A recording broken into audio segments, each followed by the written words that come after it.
Hello friends, आज हम लोग बीपीएससी का प्रीवियस ईयर क्वेश्चन की सीरीज में 48 में 52 में बीपीएससी एग्जाम में जो आपके क्वेश्चन पूछे गए हैं फ्रेंड्स उस पर डिस्कस करेंगे। फ्रेंड्स, हम लोग का ये क्वेश्चन बैंक का रिवाइजिंग आपके 69th बीपीएससी के ध्यान में रखते जा रहा है, जिसमें क्या होता है ना कि हम लोग एक क्वेश्चन पे उसके आसपास के बैकग्राउंड को भी कवर अप करते हैं, जिससे क्या होता है ना आपके आने वाले एग्जाम के लिए काफी इंपॉर्टेंट होगा है फ्रेंड। इसलिए आप लोग फ्रेंड ये सीरीज जो देखेंगे बीपीएससी का पहला क्वेश्चन है जो कि भारतीय इतिहास है ना, प्राचीन भारत का इतिहास होगा। कौटिल्य का अर्थशास्त्र कितने अधिकरणों में विभाजित है? तो फ्रेंड्स, कौटिल्य को जो है चाणक्य के नाम से भी जाना जाता है। आप लोग जान रहे होंगे यह चंद्रगुप्त मौर्य का प्रधानमंत्री था। कौटिल्य ने अर्थशास्त्र नामक पुस्तक की रचना की, जिसमें 180 प्रकरण एवं 15 जो है वो अधिकरणे हैं। ठीक है, अर्थशास्त्र पुस्तक का संबंध मौर्यकालीन शासन व्यवस्था से है। फ्रेंड्स, नेक्स्ट क्वेश्चन है, सेंड्रोकोटस ने चंद्रगुप्त मौर्य की पहचान की थी। तो फ्रेंड्स, सेंड्रोकोटस ने चंद्रगुप्त मौर्य की पहचान विलियम जोन से की थी। चंद्रगुप्त मौर्य ने भारत में मौर्य साम्राज्य की स्थापना की। उन्होंने 345 ईसा पूर्व से 289 ईसा पूर्व तक भारत पर शासन किया। चंद्रगुप्त मौर्य को है ना सेंड्रोकोटस के नाम से भी जाना जाता है। चंद्रगुप्त मौर्य ने इस नाम की पहचान विलियम जोन्स से की है। नेक्स्ट क्वेश्चन है, अशोक के ब्राह्मी अभिलेख को सर्वप्रथम किसने पढ़ा? अशोक के ब्राह्मी अभिलेख को सर्वप्रथम प्रीसेप्स ने पढ़ा है। अशोक का संबंध मौर्य वंश से था। उसका शासनकाल 269 ईसा पूर्व से लेकर 232 ईसा पूर्व तक था। सम्राट अशोक ने भारत क्षेत्र का विस्तार ईरान, अफगानिस्तान, बलूचिस्तान तक किया था। अशोक द्वारा लिखी गई ब्राह्मी लिपि को सर्वप्रथम जेम्स प्रीसेप ने 1837 ईस्वी में सर्वप्रथम पढ़ा था। ठीक है, नेक्स्ट क्वेश्चन है, अंतिम मौर्य सम्राट था वृहद्रथ। वृहद्रथ जो है वो अंतिम मौर्य सम्राट था। ठीक है, चंद्रगुप्त मौर्य ने नंद वंश के शासक धनानंद को पराजित कर मौर्य वंश की स्थापना की थी। इस वंश का अंतिम शासक मौर्य वंश का अंतिम शासक वृहद्रथ था, जिसकी हत्या उसके सेनापति पुष्यपति शुंग ने कर दी थी। नेक्स्ट क्वेश्चन है फ्रेंड्स, अब हम लोग भारतीय इतिहास में मध्यकालीन इतिहास से आपके एग्जाम में जितने क्वेश्चन पूछे गए थे 48 52 बीपीएससी के एग्जाम में हम लोग सही पे डिस्कस करेंगे। इत्मादुद दौला का मकबरा आगरा में किसने बनाया था? जो है वो नूरजहां ने बनाया था। इत्मा उद दौला जो है वो नूरजहां के पिता थे। ठीक है, इत्मा उद दौला के मकबरा का निर्माण नूरजहां ने करवाया था। वह आगरा के यमुना नदी के किनारे स्थित है। यह मकबरा नूरजहां के अपने पिता गियास उल दीन बेग की याद में बनवाया गया था। इसके पिता मुगल शासक जहांगीर के दरबार में मंत्री थे। ठीक है, नेक्स्ट क्वेश्चन है फ्रेंड्स, मध्यकाल में बटाई शब्द का अर्थ था। मध्यकाल में बटाई शब्द का अर्थ था लगान निर्धारण का एक तरीका था। बटाई के अंतर्गत किसी भूमि पर अत्यधिक कुल फसल के अनुमान के आधार पर लगान का निर्धारण किया जाता था। मध्यकाल में बटाई प्रचलन क्या था तो सर्वाधिक था, जिसका अर्थ लगान निर्धारण के तरीके से था। ठीक फ्रेंड्स, अब हम फ्रेंड्स भारतीय इतिहास में आधुनिक भारत के इतिहास में आपके 48 52 बीपीएससी एग्जाम में क्वेश्चन पूछे गए फ्रेंड, उस पर डिस्कस करेंगे। देखिए, 1921 ईस्वी का मोपला विद्रोह कहाँ हुआ था? फिर 1921 ईस्वी का मोपला विद्रोह केरल में हुआ था। मोपला विद्रोह 1921 ईस्वी में मोपला मुसलमानों के द्वारा हिंदू जमींदारों के विरुद्ध किया गया था। इस विद्रोह में अंग्रेजों द्वारा हिंदुओं और मुसलमानों के बीच दंगा कराने का प्रयास किया गया था। मोपला नामक उपन्यास की रचना जो है डॉक्टर वी.डी. सावरकर के द्वारा की गई थी। ठीक है, ये भी आप ध्यान रख सकते हैं। अगला क्वेश्चन है, महारानी विक्टोरिया ने भारतीय प्रशासन को ब्रिटिश ताज के नियंत्रण में लेने की घोषणा कब की थी? तो फिर 1 नवंबर, डेट याद रखेंगे, 1 नवंबर 1858 ईस्वी को। 1 नवंबर 1858 ईस्वी को इलाहाबाद के मिंटो पार्क में आयोजित दरबार में लॉर्ड कैनिंग ने महारानी विक्टोरिया के घोषणा पत्र को पढ़ा। तो क्वेश्चन पूछा जाता है ना, मिंटो पार्क में महारानी विक्टोरिया का घोषणा पत्र कब 1858 में किसने पढ़ा? तो लॉर्ड कैनिंग ने पढ़ा। ठीक है, इसके अनुसार भारत में कंपनी के शासन को समाप्त कर सीधे ब्रिटिश क्राउन के हाथ में सौंप दिया गया था। ठीक है, नेक्स्ट क्वेश्चन है, फ्रेंड्स सुमेलित करना है। तो फिर बारदोली कहाँ है? तो बारदोली सत्याग्रह आप लोग जान रहे फ्रेंड्स है ना, 1928 ईस्वी में सरदार वल्लभ भाई पटेल के करके नेतृत्व हुआ था। तो बारदोली जो है वो गुजरात में है।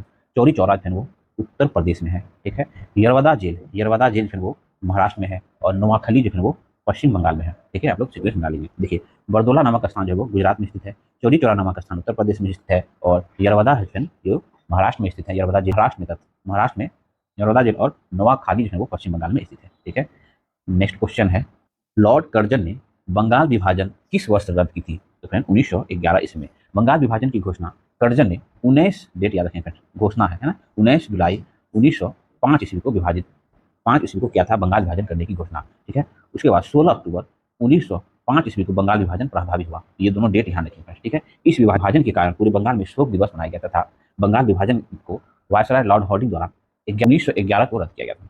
नेक्स्ट क्वेश्चन है, शिक्षा के सुधार हेतु ब्रिटिश सरकार ने सेंडलर विश्वविद्यालय आयोग कब नियुक्त किया? तो वो 1917 ईस्वी में नियुक्त किया था। सेंडलर आयोग का गठन 17 ईस्वी में डॉक्टर N. E. सेंडलर के नेतृत्व में किया गया था। इस आयोग का गठन शिक्षा संबंधी सुधार हेतु किया गया था। इसने अपने सुझाव में कई महत्वपूर्ण निर्देश दिए, जिसके बाद शिक्षा क्षेत्र में व्यापक सुधार देखने को मिला। इसी आयोग को तो सेंडलर सेंडलर आयोग की सिफारिश पर उत्तर प्रदेश में बोर्ड ऑफ सेकेंडरी एजुकेशन की स्थापना हुई थी। ठीक है, नेक्स्ट क्वेश्चन है, भारत में प्रथम रेलवे लाइन किस ब्रिटिश गवर्नर के समय बिछाई गई थी? वो लॉर्ड डलहौजी के शासनकाल में बिछाई गई थी। भारत में सर्वप्रथम रेल का परिचालन, डेट याद रख सकते हैं, 16 अप्रैल, ठीक है, 1853 को लॉर्ड डलहौजी के शासनकाल में किया गया था। पहली रेल ने लगभग 34 किलोमीटर का सफर तय किया था, जो बंबई से थाने के बीच चलाई गई थी। नेक्स्ट क्वेश्चन है, गांधी जी के खिलाफत आंदोलन का समर्थन क्यों किया? तो फिर गांधी जी ने अंग्रेजों के खिलाफ अपने आंदोलन में भारतीय मुसलमान का सहयोग प्राप्त करना चाहते थे, इसलिए गांधी जी ने खिलाफत आंदोलन का समर्थन किया था।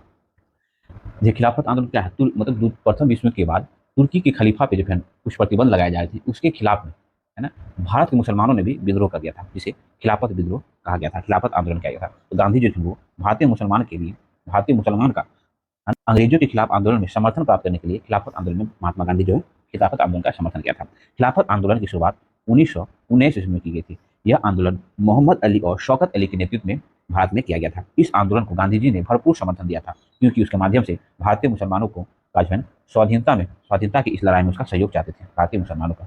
नेक्स्ट क्वेश्चन है, कांग्रेस के नरम दल के नेताओं के आंदोलन की पद्धति थी। तो फिर कांग्रेस के नरम दल के नेताओं के आंदोलन की पद्धति थी वामबंद आंदोलन, है ना। देखिए, कांग्रेस के नरम दल के नेताओं की आंदोलन की पद्धति थी राज वामबंद आंदोलन, या कानून के दायरे में रहकर आंदोलन करना था। इसका मुख्य उद्देश्य भारतीयों में राजनीतिक जागरूकता की समझ को विकसित करना था।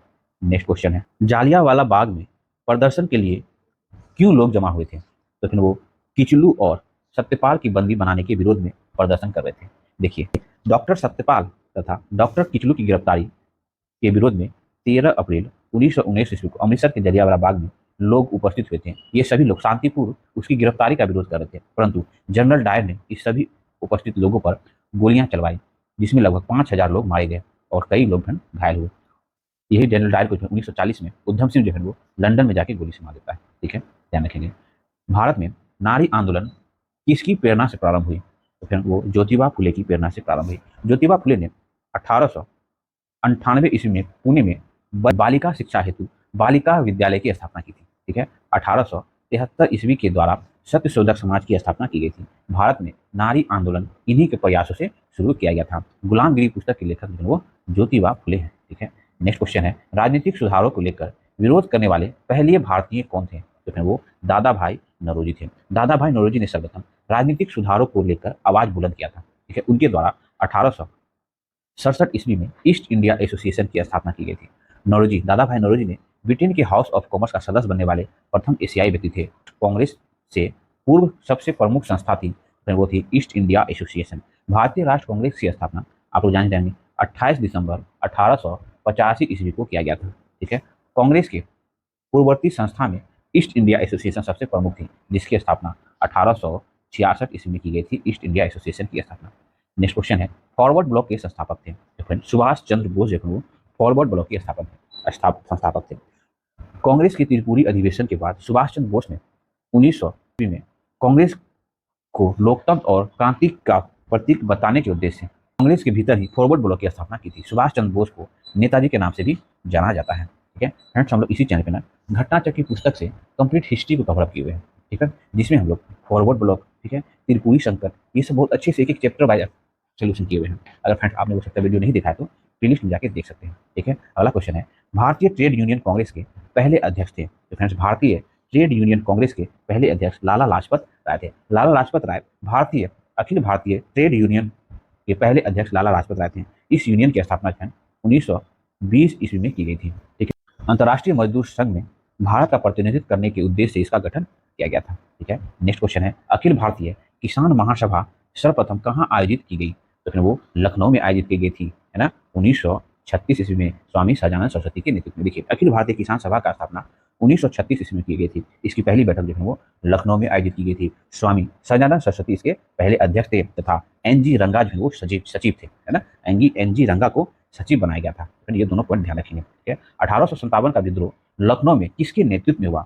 अखिल, है ना, 1857 का नेतृत्व लखनऊ से कौन कर रहा था? तो बेगम ऑफ अवध। ठीक है, 1800 57 की क्रांति का लखनऊ में नेतृत्व बेगम हजरत महल ने किया था। ये अवध के नवाब वाजिद अली शाह की पत्नी थी। 1857 की क्रांति का नेतृत्व भारत के विभिन्न शहरों में विभिन्न महान व्यक्तियों द्वारा किया गया था। बिहार में कुंवर सिंह तथा झांसी में रानी लक्ष्मीबाई द्वारा नेतृत्व किया गया था। ठीक है, नेक्स्ट क्वेश्चन है, रॉलेट एक्ट कब पास हुआ था? रॉलेट एक्ट जो है वो 1919 ईस्वी में पास हुआ था। रॉलेट एक्ट को काला कानून के नाम से भी जाना जाता है। यह कानून जो है वो 18 मार्च 1919 ईस्वी को पारित किया गया था। इस अधिनियम के तहत सरकार को राजनीतिक गतिविधियों को दबाने के लिए अधिकार प्रदान किया गया है ना, तथा 2 साल तक बिना किसी मुकदमे के राजनीतिक कैदियों को हिरासत में रखने की अनुमति दे दी गई थी। नेक्स्ट क्वेश्चन, जिसे काला कानून कहा गया था, है ना, जिसे बिना अपील बिना दलील का कानून भी कहते हैं। ठीक है, ध्यान रखेंगे यही पॉइंट।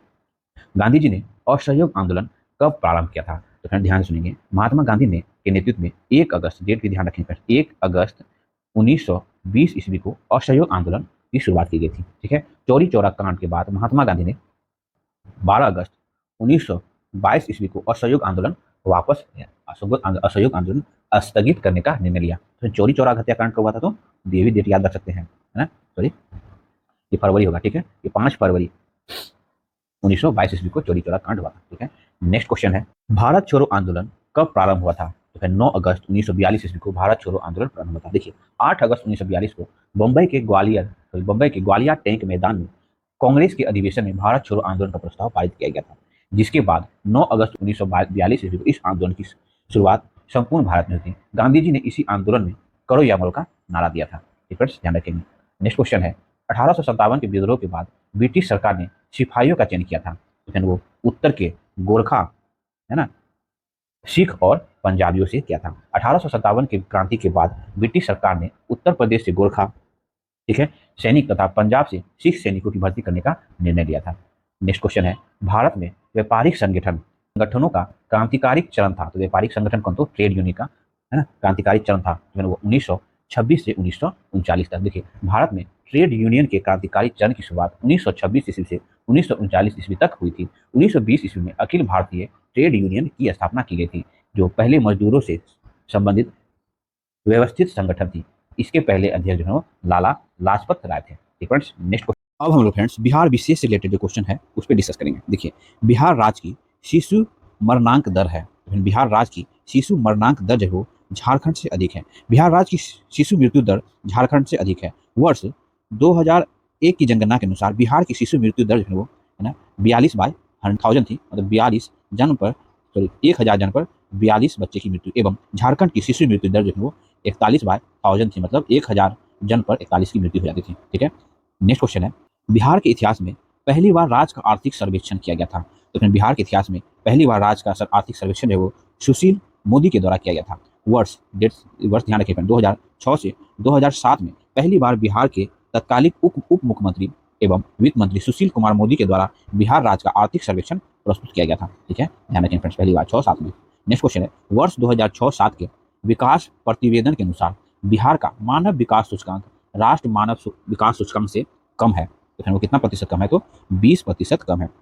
मानव विकास सूचकांक एवं राष्ट्र मानव विकास सूचकांक में बिहार का सूचकांक 20% से भी कम है। यह आंकड़ा वर्ष 2006-7 के विकास आंकड़े के आधार पर जारी किया गया था। ठीक है, नेक्स्ट क्वेश्चन है, वर्ष 2006-7 में बिहार का विकासात्मक व्यय इसके कुल व्यय का था, तो फिर वो 56% था। तत्कालिक वित्त मंत्री सुशील कुमार मोदी द्वारा वर्ष 2008 में बजट प्रस्तुत किया गया था, जिसमें राज्य का विकासात्मक व्यय इसके कुल व्यय का 56% था। नेक्स्ट क्वेश्चन है, वर्तमान में बिहार में संपत्ति का मुख्य स्रोत है, तो वो कृषि। बिहार एक कृषि प्रधान राज्य है। वर्तमान समय में भी कृषि ही बिहार की संपत्ति का मुख्य स्रोत है। वर्ष 2000 में बिहार से झारखंड के बंटवारे के बाद खनिज संपदा एवं प्राकृतिक संसाधन झारखंड के हिस्से में चले गए हैं। ठीक है, नेक्स्ट क्वेश्चन है, बिहार सरकार के द्वारा कर्मचारियों के वेतन एवं पेंशन पर अपने समस्त संसाधनों का कितना प्रतिशत व्यय जाता है? तो फिर वो 40% व्यय जाता है। बिहार सरकार द्वारा जारी आंकड़े के अनुसार सरकार द्वारा अपने कर्मचारियों के वेतन पर अपने कुल संसाधन का लगभग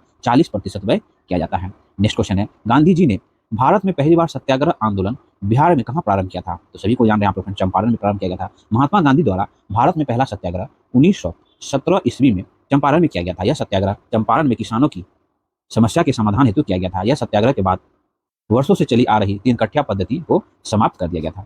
नेक्स्ट क्वेश्चन है, बोध गया में बोधि वृक्ष अपने वंश की इस पीढ़ी का है, तो वो किस पीढ़ी का, तो पंचम पीढ़ी का है। महात्मा बुद्ध को ज्ञान की प्राप्ति बोध गया में ही पीपल के वृक्ष के नीचे हुई थी। ठीक है, बौद्ध मान्यताओं के अनुसार यह वृक्ष वो अपनी पचमम पीढ़ी का वृक्ष है। ठीक है, नेक्स्ट क्वेश्चन है, विश्व का सबसे ऊंचा कहा जाने वाला विश्व शांति स्तूप स्तूप बिहार में कहाँ है, तो फिर वो राजगीर में है। विश्व का सबसे ऊंचा विश्व शांति स्तूप बिहार के नालंदा जिले के राजगीर में स्थित है। इसके अतिरिक्त ऐतिहासिक जरासंध का अखाड़ा भी यहीं पे स्थित है। हम लोग फ्रेंड्स कल ही है ना, कल ही फ्रेंड्स हम लोग बिहार के पर्यटन का एक वीडियो बनाए थे, है ना, उस पर हम लोग ये जरासंध का अखाड़ा है ना, ये सब बहुत अच्छे से डिस्कस किए थे। ठीक है, विश्व शांति स्तूप का निर्माण जापान के सहयोग से किया गया था। वर्ष 1969 ईस्वी में फिर ये बनकर तैयार हो गया था। विश्व शांति स्तूप जो कि राजगीर में है और जापान के सहयोग से बना था। ठीक है, नेक्स्ट क्वेश्चन है, नव नालंदा महाविहार किसके लिए प्रसिद्ध है, तो फ्रेंड्स वो नव नालंदा महाविहार जो है वो पाली अनुसंधान संस्था के लिए प्रसिद्ध है। सरकार द्वारा नालंदा में पाली भाषा जो बौद्ध धर्म से संबंधित है के संरक्षण के लिए पाली अनुसंधान केंद्र की स्थापना किया गया है।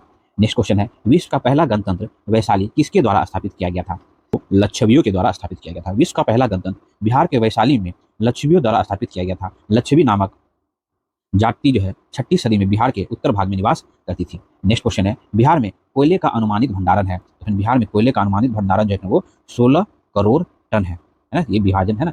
वर्ष 2020 में बिहार का झारखंड से अलग हो जाने के बाद समस्त प्राकृतिक संसाधन झारखंड के हिस्से में चला गया। वर्ष 2008 तक बिहार में कोयले का भंडारण लगभग 16 करोड़ टन है। ठीक है, नेक्स्ट क्वेश्चन है, रेलवे का जोन मुख्यालय हाजीपुर स्थित है, तो हाजीपुर जो है वो बिहार में स्थित है।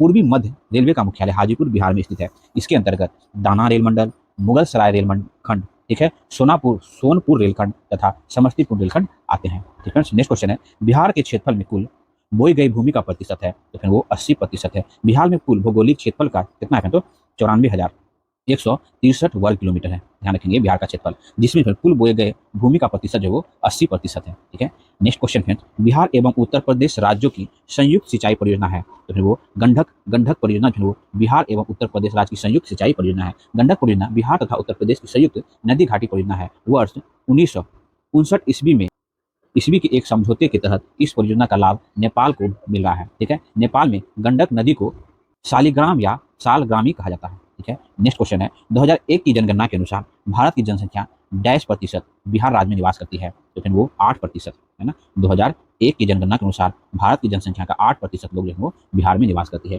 वर्ष 2001 की जनगणना के अनुसार लगभग 8% जनसंख्या बिहार में निवास करती है। वर्तमान समय में बिहार का जो है तीसरा सबसे अधिक जनसंख्या वाला राज्य अपना बिहार है। ठीक है, नेक्स्ट क्वेश्चन है फ्रेंड्स, 2001 की जनगणना के अनुसार बिहार भारत का डैश बड़ा जनसंख्या वाला राज्य है, तो वो तीसरा सबसे बड़ा जनसंख्या वाला राज्य है। पहला महाराष्ट्र, दूसरा उत्तर प्रदेश और तीसरा अपना बिहार होता है। ठीक है, भारत में जनसंख्या के अनुसार तीसरा आता था, क्षेत्रफल में 12वां राज्य है, तो वो अपना बिहार है। बिहार की कुल जनसंख्या का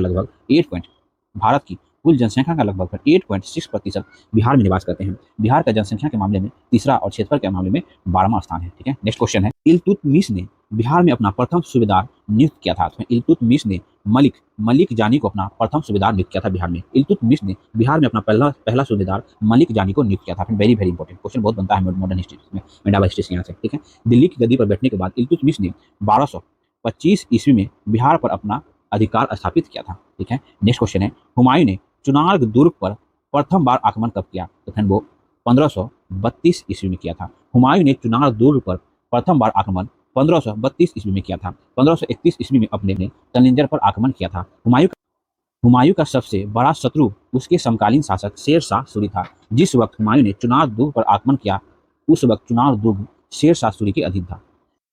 तत्पश्चात क्या होता है, तभी ना शेर शाह सूरी जो है वो 1539 ईस्वी में चौसा का युद्ध में हुमायूं को पराजित करता है, और फिर 1540 ईस्वी में कन्नौज का युद्ध में अंतिम रूप से हुमायूं की पराजय हो जाती है और हुमायूं जो है वो दिल्ली छोड़ के भाग जाता है। फ्रेंड्स ये सब जो है ना, ये सब मध्यकालीन भारत इतिहास भी हम लोग घटना चक्र की पुस्तक से कंप्लीट सोल्यूशन किए हुए हैं।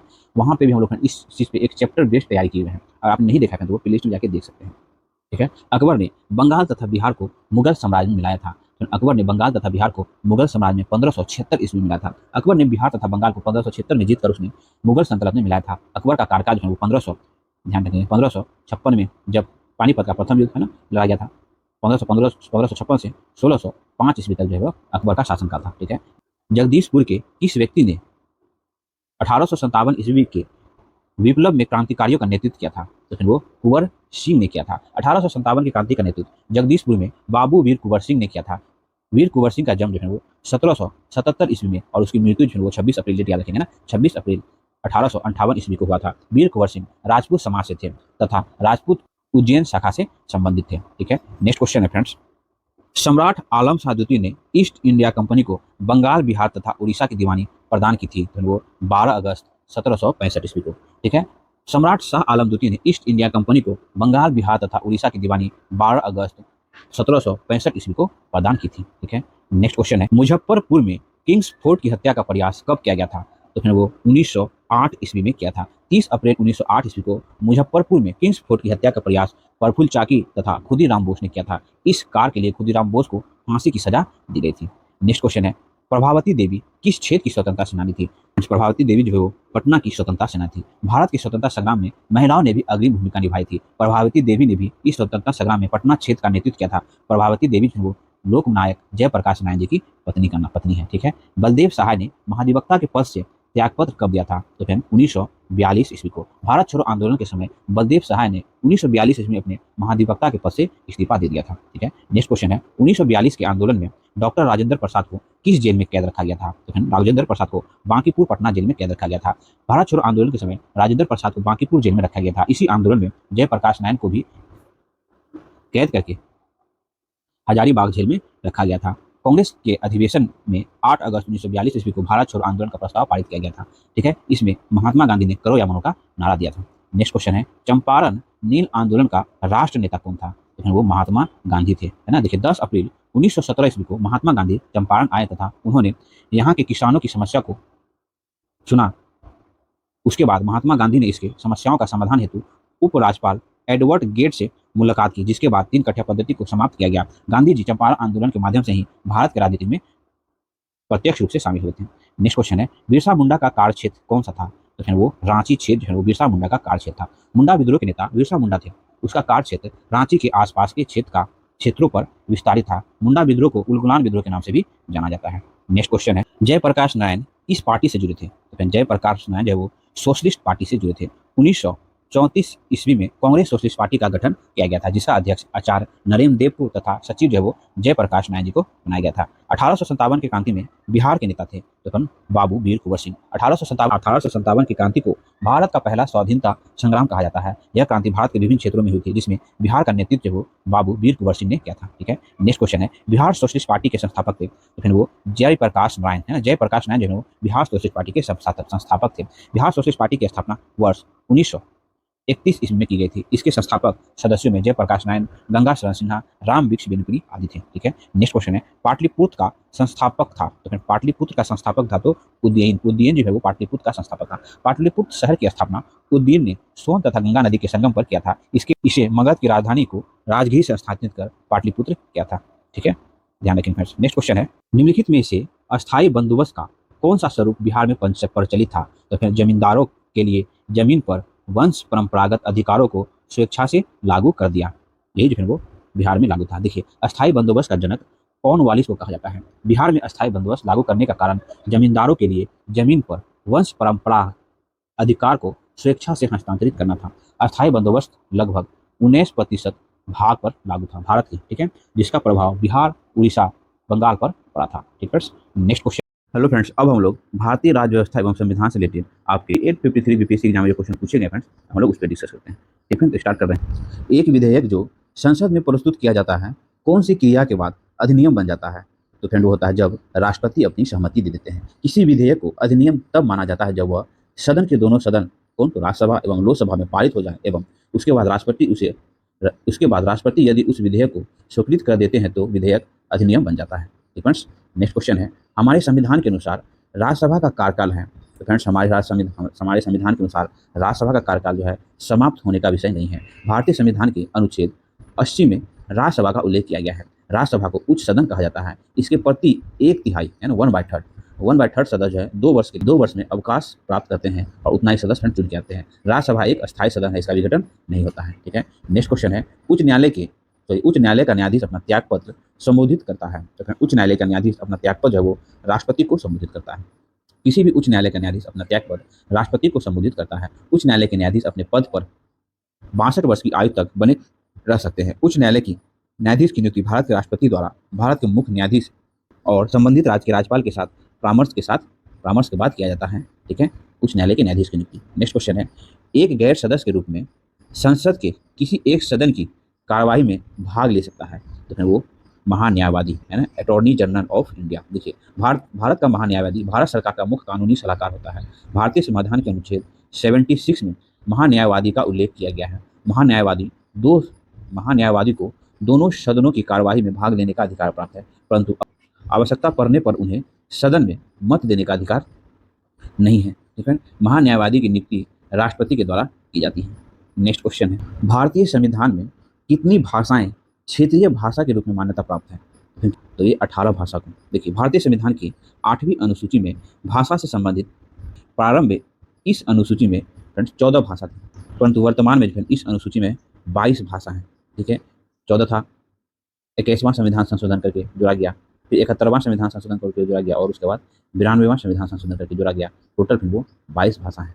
सॉरी, ठीक है। नेक्स्ट क्वेश्चन है फ्रेंड्स, निम्न शब्दों पर विचार कीजिए। समाजवादी, प्रजातांत्रिक, सार्वभौमिक और धर्मनिरपेक्ष, है ना, सही कालानुक्रम व्यवस्थित करिए। तो ये वर्ड जो है वो प्रस्तावना का वर्ड है, प्रियम्बल का वर्ड है, सीक्वेंस खोजने के लिए बोल रहा है। तो देखिए, सबसे पहले हो जाता है फ्रेंड सार्वभौमिक, है ना, ठीक है, उसके बाद होता है समाजवादी, ठीक है फ्रेंड्स, उसके बाद होता है धर्मनिरपेक्ष, उसके बाद है प्रजातांत्रिक, है ना। तो सीक्वेंस हो जाएगा फ्रेंड्स 3 1 4 2। ठीक है, भारतीय संविधान की प्रस्तावना को संविधान का सार कहा जाता है। इसमें उल्लेखित शब्द इस प्रकार है: संप्रभुता संपन्न, समाजवादी, धर्मनिरपेक्ष, लोकतांत्रिक। ठीक है फ्रेंड्स, प्रमुख संविधानविद के.एस. मुंशी ने प्रस्तावना को भारतीय संविधान की कुंजी कहा है।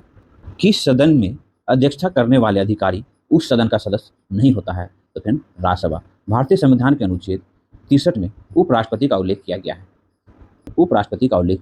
उपराष्ट्रपति राज्यसभा के पदेन सभापति के रूप में कार्य करते हैं। उपराष्ट्रपति राज्यसभा का सदस्य न होते हुए भी उस सदन की अध्यक्षता करता है। इस स्थिति में उनकी शक्ति लोकसभा अध्यक्ष के समतुल्य होती है। फ्रेंड्स, नेक्स्ट क्वेश्चन है, किस संविधान संशोधन बिल के द्वारा वोट देने का अधिकार आयु को जो है वो 21 वर्ष से घटाकर 18 वर्ष कर दी गई? फिर वो 61वां संविधान संशोधन।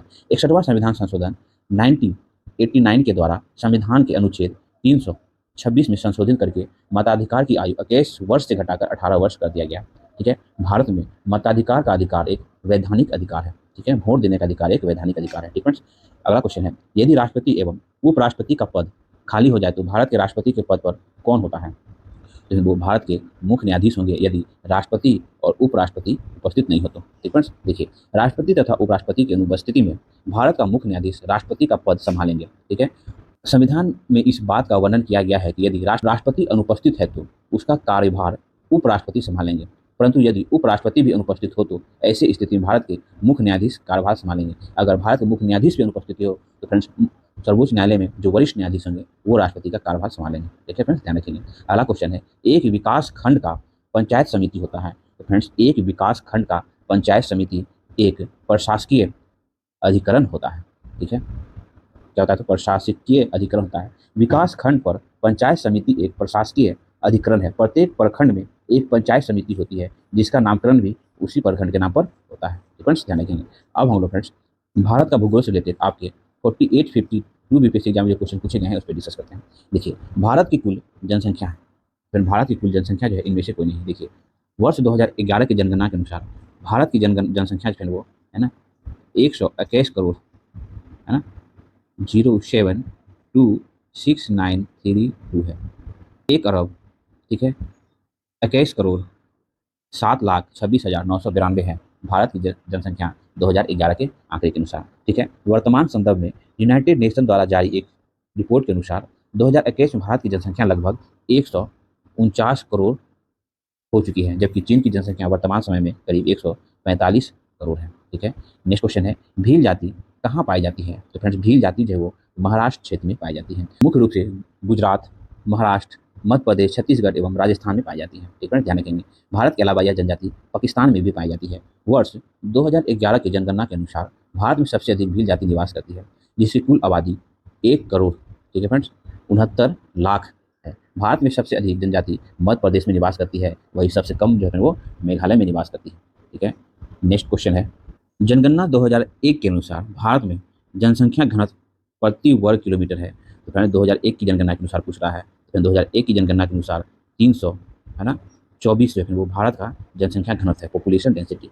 जनगणना 2011 की जनगणना के अनुसार भारत का जनसंख्या घनत्व 382 प्रति वर्ग किलोमीटर है। ठीक है, बिहार का जनसंख्या घनत्व जो है वो सर्वाधिक है, सबसे कितना 1106 है। ठीक है, ध्यान रखेंगे। जबकि सबसे कम जो है वो अरुणाचल प्रदेश में है, 17 व्यक्ति पर किलोमीटर। ठीक है, नेक्स्ट क्वेश्चन है, दक्षिणी गंगोत्री स्थित है। तो फ्रेंड्स दक्षिणी गंगोत्री जो है वो अंटार्कटिका है ना, अंटार्कटिका में स्थित है। दक्षिणी गंगोत्री भारत का अंटार्कटिका में है ना, 1980 ईस्वी में स्थापित किया गया था। ध्रुवीय अनुसंधान केंद्र, इसके अलावा भारत में जो है वो मैत्री, हिमाद्री एवं भारतीय अनुसंधान केंद्र अंटार्कटिका में स्थापित किया गया है। ठीक है, ध्यान रखेंगे तीनों का नाम, मैत्री, हिमाद्री है ना एवं भारती। नेक्स्ट क्वेश्चन है, दक्षिणी अमेरिका की सबसे बड़ी नदी है। तो फ्रेंड्स अमेजोन नदी जो है वो दक्षिणी अमेरिका की सबसे बड़ी नदी है। क्षेत्रफल के क्रम में भारत के 3 बड़े राज्य, ये पिछले सेट में था है ना, तो कौन, राजस्थान, मध्य प्रदेश, महाराष्ट्र भारत में। नेक्स्ट क्वेश्चन है, रांची शहर स्थित है। तो फ्रेंड रांची जो है वो झारखंड में स्थित है। झारखंड बिहार से 15 नवंबर है ना सन 2000 ईस्वी को अलग हुआ। रांची समुद्र तट से 651 मीटर की ऊंचाई पर स्थित है। यह दक्कन पठार का पूर्वी भाग है। ठीक है, नेक्स्ट क्वेश्चन है, भारत की सिंचाई क्षमता का 74.78% पूरा होता है। तो फिर वो बृहद परियोजनाओं से पूरा होता है। ठीक है, भारत की सिंचाई क्षमता लगभग 74.78% भाग बृहद सिंचाई परियोजना के द्वारा पूरा होता है। बृहद सिंचाई 10,000 हेक्टेयर से अधिक क्षेत्र पर, मध्य सिंचाई 10,000 से 2,000 हेक्टेयर क्षेत्र पर, लघु सिंचाई 2,000 हेक्टेयर से कम क्षेत्र पर होती है। ठीक है, नेक्स्ट क्वेश्चन फ्रेंड्स, भारत की सर्वाधिक वर्षा मुख्यतः प्राप्त होती है भारत में। ठीक है, तो फिर वो भारत में कहाँ से प्राप्त होती है, तो दक्षिणी पश्चिमी पश्चिमी मानसून से प्राप्त होती है। भारत में सर्वाधिक वर्षा दक्षिणी पश्चिमी मानसून से प्राप्त होती है। ये भारत का मंथ हो गया। ये सब 5 जून से जो है वो केरल से जो प्रवेश करती है मानसून, ये दक्षिणी पश्चिमी मानसून, इसी मानसून से जो है वो भारत सर्वाधिक वर्षा प्राप्त करती है। ठीक है, ऑप्शन सी हो जाएगा। भारत में सर्वाधिक वर्षा दक्षिणी पश्चिमी मानसून की अरब सागर शाखा के द्वारा होती है। दक्षिणी पश्चिमी मानसून द्वारा लाए गए कुल आर्द्रता का 65% भाग अरब सागर एवं 35% भाग बंगाल की खाड़ी में से आता है। ठीक है, उत्तर भारत के मैदानी भागों में शीत ऋतु में पश्चिमी विक्षोभ, जब ठंड रहता है,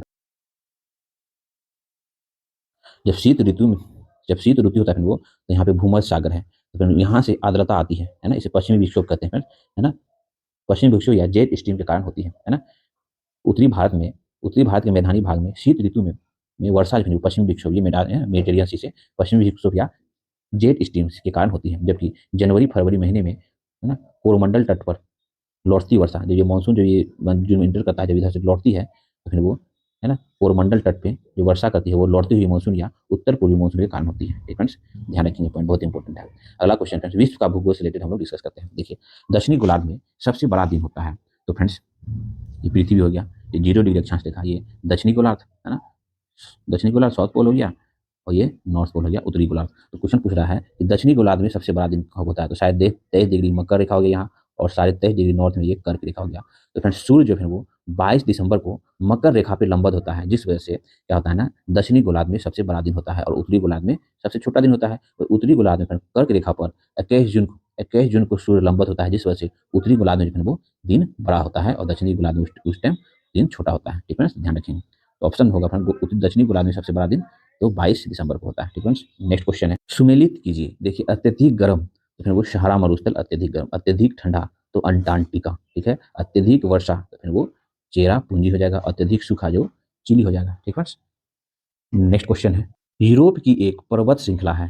तो फिर इनमें से यूरोप की एक पर्वत श्रृंखला कौन सी है, तो फिर अल्पस पर्वत जो है वो यूरोप की एक पर्वत श्रृंखला है। अल्पस मध्य यूरोप में स्थित पर्वत श्रृंखला है। यह पर्वत श्रृंखला, ध्यान रखेंगे फ्रेंड्स, फ्रांस, ठीक है, फ्रांस, इटली, जर्मनी, ऑस्ट्रिया और स्विट्जरलैंड है ना, आदि देशों में करीब 1200 किलोमीटर लंबी है एवं 1,92,000 वर्ग किलो क्षेत्र में विस्तृत है। कौन, तो अल्पस पर्वत। इसकी सबसे ऊंची चोटी जो है वो माउंट ब्लैंक है ना, पर्वत की सबसे ऊंची चोटी। ठीक है, ध्यान रखेंगे। अगला है, ग्रेट बैरियर रीफ के समीप स्थित है। तो फ्रेंड्स वो ऑस्ट्रेलिया है ना। ग्रेट बैरियर रीफ संसार की सबसे बड़ी प्रवाल वित्तीय प्रणाली है। ठीक है, जो एक अवरोधक प्रकार की प्रवाल का उदाहरण है। यह ऑस्ट्रेलिया के क्वींसलैंड है ना, ये ऑस्ट्रेलिया का मैप देख लीजिए फ्रेंड है ना, ये ऑस्ट्रेलिया के क्वींसलैंड के उत्तर पूर्वी है ना, इस क्षेत्र में फ्रेंड्स है ना, उत्तर पूर्वी है ना, उत्तर पूर्वी तट के समानांतर लगभग 1200 किलोमीटर लंबी एवं 10 मील से 90 मील तक चौड़ाई में विस्तृत है। ठीक फ्रेंड्स, ध्यान रखेंगे। अब हम लोग फ्रेंड्स इकोनॉमिक्स से रिलेटेड आपके 48 52 बीपीएससी एग्जाम जो क्वेश्चन पूछे गए फ्रेंड, उस पर हम लोग डिस्कस करते हैं। विश्व बैंक के नवीनतम विकास प्रतिवेदन के अनुसार भारतीय अर्थव्यवस्था की स्थिति है, तो फिर वो पांचवी सबसे बड़ी अर्थव्यवस्था है भारत का। ठीक फ्रेंड्स, नेक्स्ट क्वेश्चन है, यदि भारतीय रिजर्व बैंक के द्वारा नगद कोष अनुपात में कमी की जाती है तो इसका साख सृजन पर प्रभाव होगा। फ्रेंड, इसका साख सृजन पे क्या होगा, वृद्धि होगा। जब CRR है, CRR जो है कमी की जाएगी, तो CRR क्या होता है, कैश रिजर्व रेशियो। कोई भी वाणिज्य बैंक अपने टोटल पूंजी का फ्रेंड कुछ परसेंट जो है वो RBI में जमा करता है, अगर ये प्रतिशत कम हो जाएगा तो क्या होगा, तो साख में वृद्धि होगी ना। फ्रेंड्स यही करा है। ठीक है, नेक्स्ट क्वेश्चन है, भारतीय विकास फोरम IDF पहले जाना जाता था, IDF जो पहले भारतीय सहायक क्लब सहायत क्लब के नाम से जाना जाता था। भारतीय विकास फोरम इंडियन डेवलपमेंट फोरम का प्राथमिक नाम भारतीय सहायता क्लब, जिसका गठन जो है वो 1958 में भारत के आर्थिक विकास को सहायता देने के उद्देश्य से किया गया था।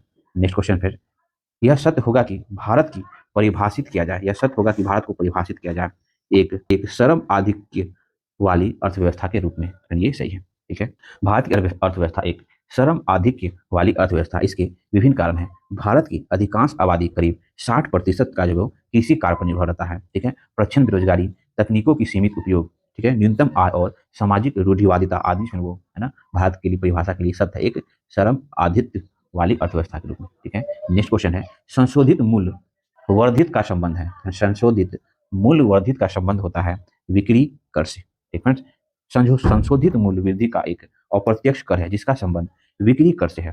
यह वस्तुओं एवं सेवाओं के सृजन से लेकर अंतिम उपयोग पर लगाया जाता है। वर्तमान में इसे समाप्त कर 1 जून 2017 से माल एवं सेवा कर मतलब GST, good and service tax में बदलने लागू किया गया है। ठीक है, नेक्स्ट क्वेश्चन फिर, 11वीं पंचवर्षीय योजना का मुख्य उद्देश्य है, तो फिर वो समाविष्ट आर्थिक वृद्धि। देखिए, 11वीं पंचवर्षीय योजना की शुरुआत 1 अप्रैल, ठीक है, 1 अप्रैल 2007 से हुई थी। इसका मुख्य कार्यकाल जो है वो 2007 से 2012 ईस्वी था। इस योजना का मुख्य उद्देश्य तीव्रता एवं समावेशी आर्थिक वृद्धि हासिल करना था, जबकि 12वीं पंचवर्षीय योजना का मुख्य उद्देश्य तीव्र आर्थिक समावेशी और धारणीय विकास करना था। छठी पंचवर्षीय योजना के तहत पहली बार गरीबी उन्मूलन पर विशेष जोर दिया गया।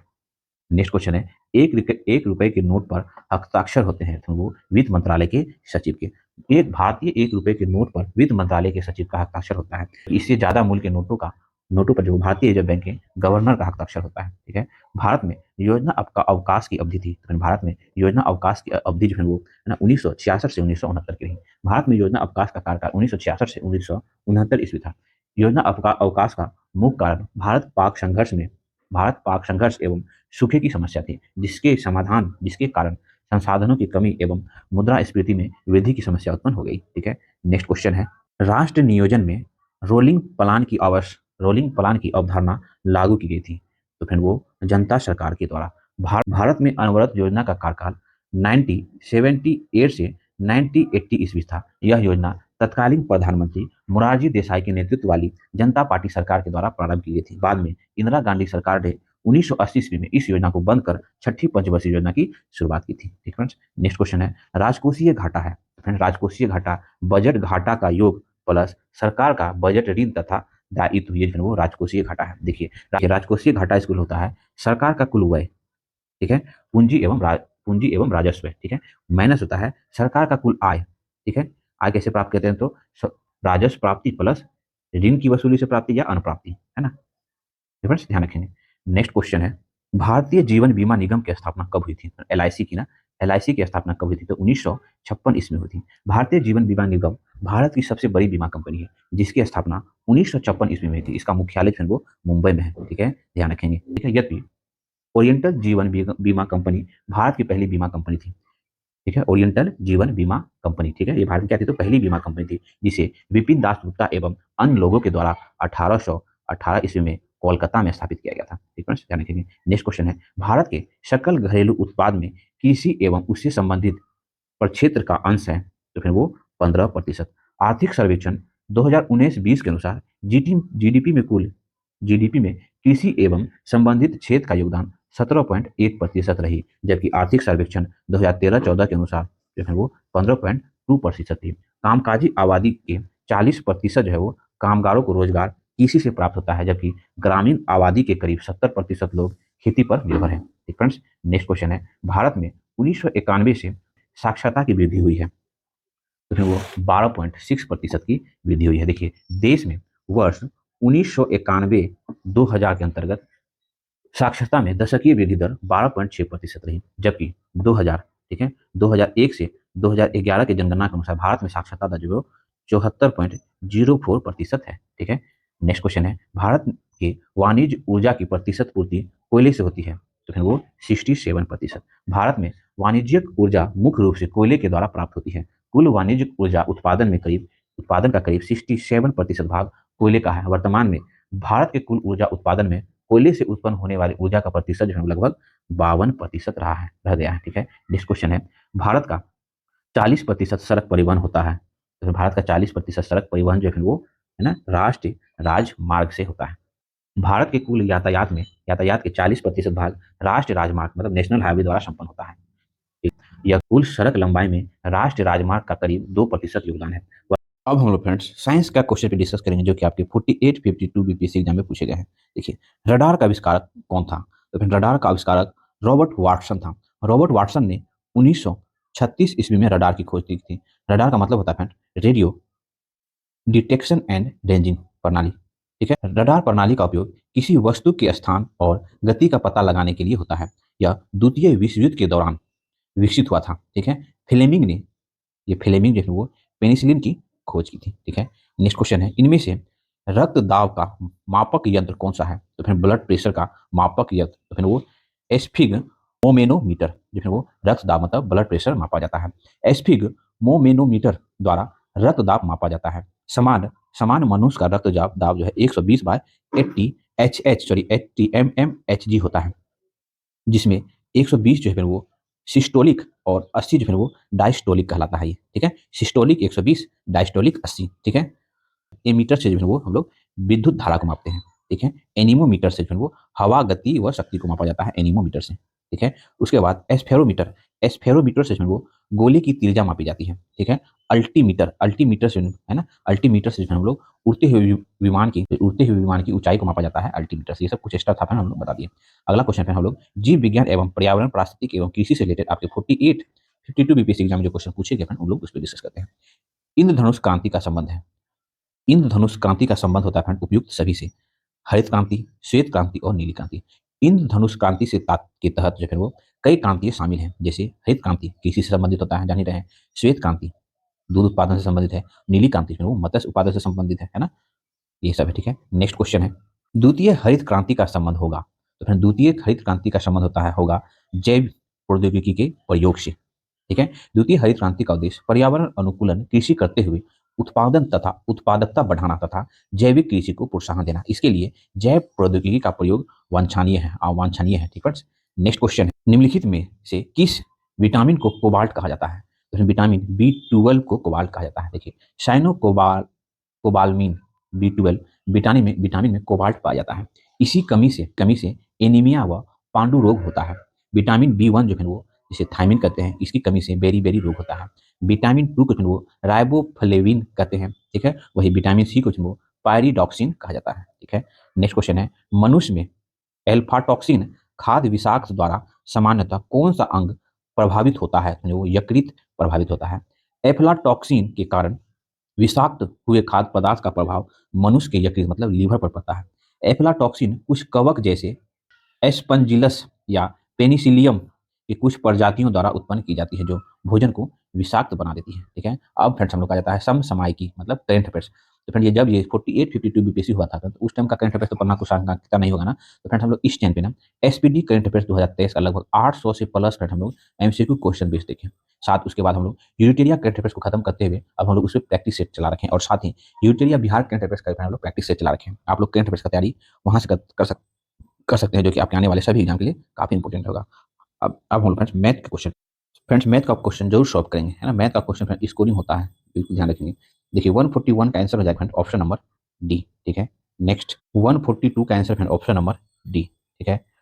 नेक्स्ट 143 का answer friend option number C. ठीक है। उसके बाद 144 का आंसर हो जाएगा फ्रेंड ऑप्शन नंबर ए। ठीक है। उसके बाद 145 का आंसर है फ्रेंड्स ऑप्शन सी। ठीक है। उसके बाद 146 का answer friend option number B. ठीक है। उसके बाद है 147 का आंसर फ्रेंड ऑप्शन डी। ठीक है। 148 ऑप्शन ए हो जाएगा, ठीक है।